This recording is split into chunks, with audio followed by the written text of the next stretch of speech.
Yan. I mean, I'm okay. Kailangan ang distansya mo malayo sa unahan, saka nandito ka sa hulihan.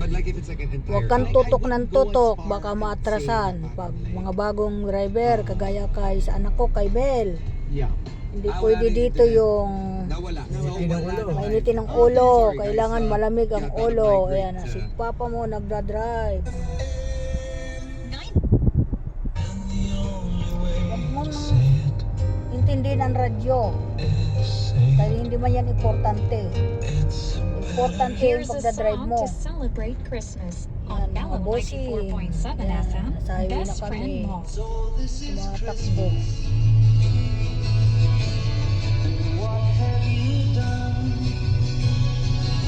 Pagbigay ka. Dahil kung sasabayan mo sila, para ka din ano nun.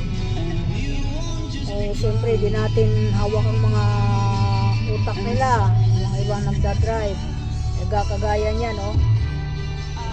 Talagang sa preno ka talaga mag-ano yan. Kasi hindi yan. Pag nagpreno ka dito ng malakas, talagang tatalon ka dito. Ganun ang ano yan. Style. Tumatawid, ayan. Kailangan maingat, kaya maingat ako dito magpa-drive. Kaya sa pamangkin ko nga, gusto niya i-drive to eh, hindi ako pumapayag eh. Sabi ko, dahil nga mahirap na. Yo, pero driver na po yun na magaling. Si Jonathan, magaling ng driver yun, pero hindi pa rin ako nag-aano. Kasi nga, iba yung hawakan niya. Iba naman yung hawak niya ngayon. Iba kasi yan eh. Iba hindi cambio, iba yung automatic. Itong automatic, baguhan lang itong asawa ko nagdadrive.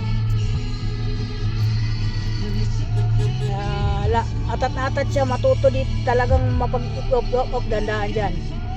Kung mabilis sa takbo yung mga ganyan kasi mabagal ang takbo sa unahan. Gaya niya, no? Bagal.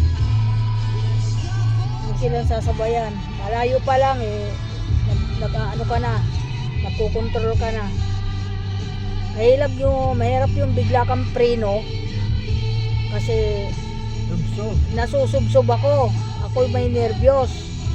Sabi ko sa kanya, pinilit na naman niya ako isama dito. Sabi ko, magpahinga tayo.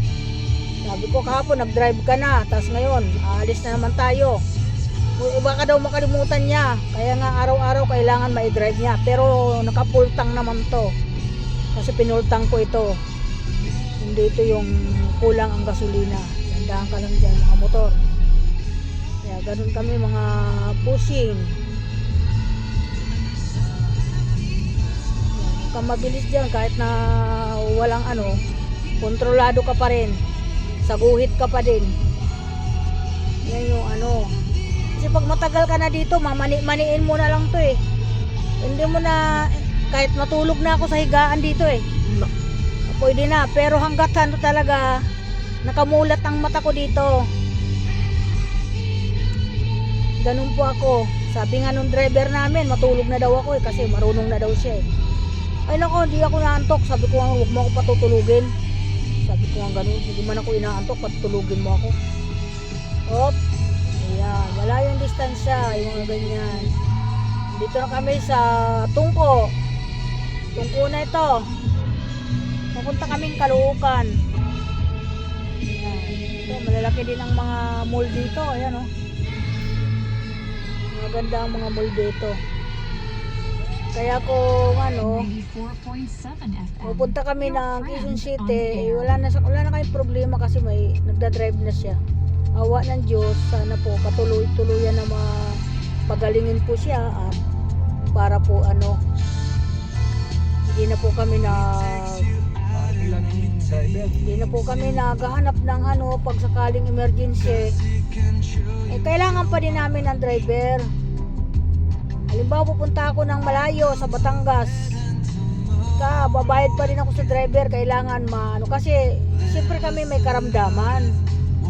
Hindi natin alam yung atin kalusugan, pabigla-bigla lang yan. Kaya kailangan may dala pa rin tayo na driver.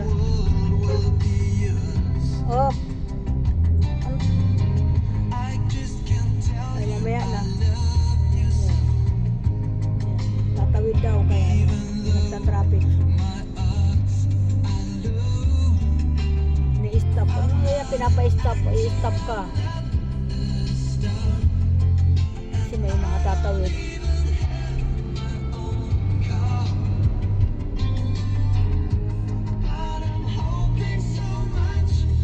Good morning sa mga bossing of. Yan yung mga ganyan, distansya ka na dyan.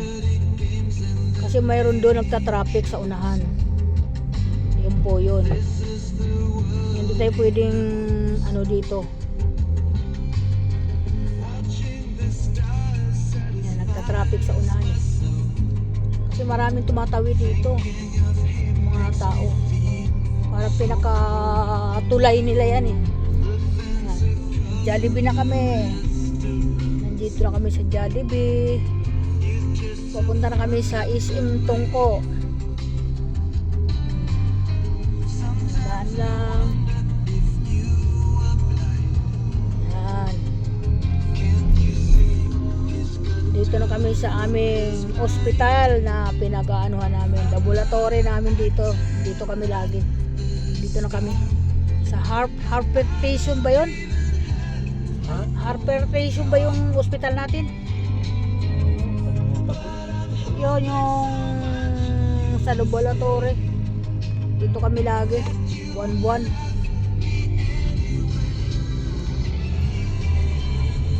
Oh.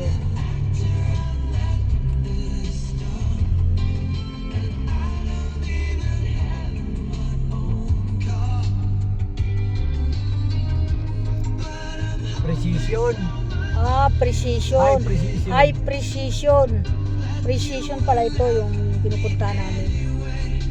Yan, ang SM, nadaanan na namin. Huwag mabilis ang takbo, dahan lang. Yan. Gaya niyan, tumatawid yung sasakyan. So maganda naman tong sasakyan namin kasi bago lang to, maganda ang mga pre-nun to. Kaso lang, kailangan pa rin tayo mag-ingat. Yun lang yung sinasabi ko. Huwag natin asahan yung porgit bago ay hindi tayo aasa. Kung wala tayong pakundangan, pag nagdadrive tayo, yung tinatawag parang sa tao paggalang. Lahat ng bagay igagalang natin para maging Nakigalang ka na yun. matino yung ating pamumuhay at igalang ka din sa taong na nakakaano sa'yo. Kakasaksi na sabi mabait pala ito, mag-drive. Yan yung mga importante, yung mga pinupuri, di ba mga busing? Kaya welcome to my vlog. Nakadalawa na ako. Hindi ko lang may post kasi wala ko internet. Thank you so much sa lahat. Salamat sa Panginoon. Yan. Salamat din sa mga anak ko. Medyo natutuwa din sila ngayon at nakakapag-drive na yung papa nila. Yan. Thank you so much. Tuwa mo. Panay ikaw lang.